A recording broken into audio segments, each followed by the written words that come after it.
देखिएगा, दो तरह के संव्यवहार हैं, एक है मौखिक, एक है रिटन।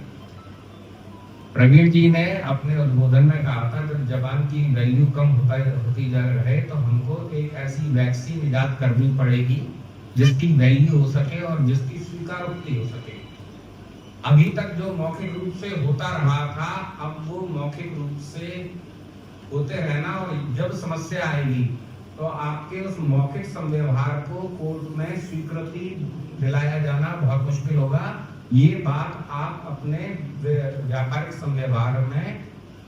स्वीकार करिए प्लीज। और जब एक बड़ा वर्ग इस बात को स्वीकार करेगा कि मौखिक रूप से लेन देन या मौखिक रूप से किए गए कमिटमेंट की कानून में कोई वैल्यू नहीं है, इसीलिए समस्त व्यापारी वर्ग यदि कुछ है संव्यवहार तो राइटिंग में होगा, और राइटिंग में होगा तभी उसकी विवाद होने पर उसकी एक्सेप्टेबिलिटी या एडमिसिबिलिटी होगी। तो इस कारण से वो प्रक्रियाएं जो चली आ रही हैं, उन प्रक्रियाओं से समस्या पैदा हुई, ये स्वीकार करें, और अब उन प्रक्रियाओं को छोड़ना पड़ेगा, इस बात की स्वीकारोक्ति की जाए, तभी चीज अपने रेगुलर कोर्स में आ पाएगी। बहुत साधारण सी चीज बताऊं, मैंने जिस एग्जांपल से चालू किया, एक व्यापारी या अधिकांशतः ट्रांजैक्शन में हम चेक देते हैं, जिस तरह के केस आते हैं हमारे पास कि चेक दिया गया, वो संव्यवहार पूर्ण भी हो गया, संबंध बहुत अच्छे थे, उसने कहा चेक वापस लौटा देंगे और चेक वापस नहीं लौटाया, और उसके बाद उस चेक को भरकर स्वयं के नाम से या किसी दूसरे व्यक्ति के नाम से इस शहर में या किसी दूसरे शहर में जाकर एक चेक बाउंस का आपके पास केस, आपके ऊपर केस लगा दिया। यदि आपके ऊपर चेक बाउंस का केस लगा दिया, मान के चलिए कि मध्य प्रदेश, आप ग्वालियर के हैं और आपके ऊपर उत्तर प्रदेश के किसी दूर दराज के इलाके में या बिहार के जगह जाके एक चेक बाउंस का केस लगा दिया, तो आप मान के चलिए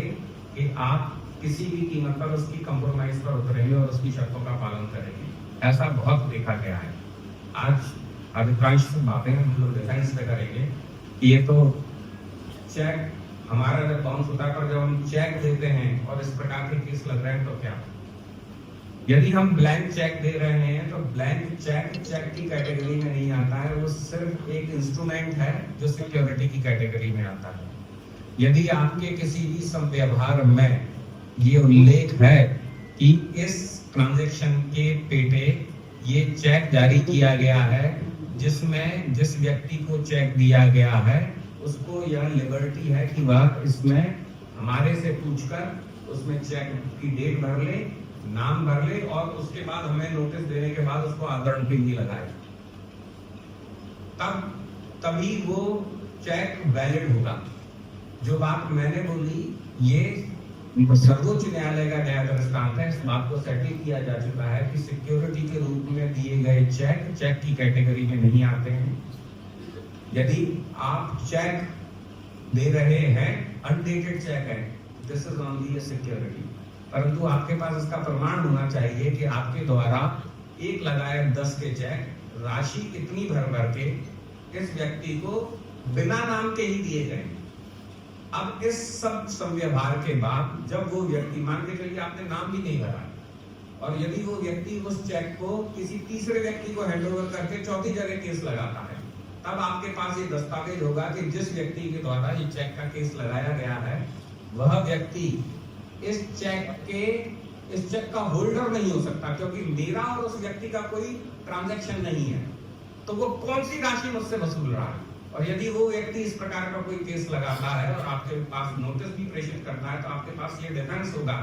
कि इस व्यक्ति जो ग्वालियर का या कहीं का व्यापारी था जिससे हमारा संव्यवहार हुआ और इस रिटन डॉक्यूमेंट के तहत उसको ये चेक दिए गए, इस व्यक्ति द्वारा मेरी मर्जी के बिना, मेरी परमिशन के बिना ये वाले चेक किसी तीसरे व्यक्ति को हैंडओवर किए गए, जिसने अपना नाम मेरी मर्जी के बिना पढ़ा, जो कि विदाउट परमिशन एंट्री की कैटेगरी में आता है, जिसमें आप 420 तक की कैटेगरी में उसको इम्प्लीकेट कर सकते हैं। आपके पास एक डिफेंस है, और वो डिफेंस ऐसा है जो कानून में मान्य डिफेंस है।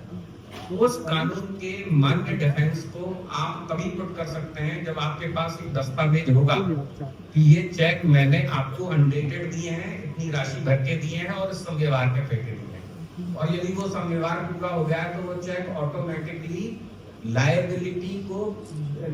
उन चेकों के माध्यम से लायबिलिटी प्राप्त करने या उसको राशि प्राप्त करने की अधिकारिता समाप्त हो जाती है। आपने चेक मुझको नेस्ट किए हैं, you have interested the checks to, तो मेरे पास यदि आपने मुझको चेक दिए हैं, डेटेड दिए हैं, बिना नाम फिल किए हैं, तो मेरे को यह अधिकारिता नहीं है कि आपके उन चेकों को मैं किसी तीसरे व्यक्ति को दे सकूं। आज की डेट में आने वाली समस्या, बहुत महत्वपूर्ण समस्या है ये, और इसका सिर्फ एक सॉल्यूशन है कि जिस समय वो चेक दिए जाएं उसका एक आप simple set of return note तैयार करें। चेक क्रमांक, राशि, डेट निल, नाम निल, व्यक्ति इसको दिए गए, किस समय भार के पेटे दिए गए। अब आपके पास ये तो प्रूफ है कि जिस समय भार के पेटे दिए गए तो वो तो राशि आपने पूरी दे दी, कैश से दी या आरटीजीएस से अकाउंट में दी, और कैश से भी देंगे तो आपके पास एक रसीद होगी, तो ये समय भार पूर्ण हो चुका है। ये एक डिफेंस लेन आज की डेट की समस्या क्या है कि आपके पास ये डॉक्यूमेंट न होने के कारण से आप राशि तो पूरी दे चुके होते हैं, और जब वो केस लगा रहा होता है तो आपके पास डबल पेनल्टी पड़ती है। और अधिकांश केसेस में ऐसा देखा गया है कि वो पार्टी जिनके पास ऐसे चेक्स होते हैं,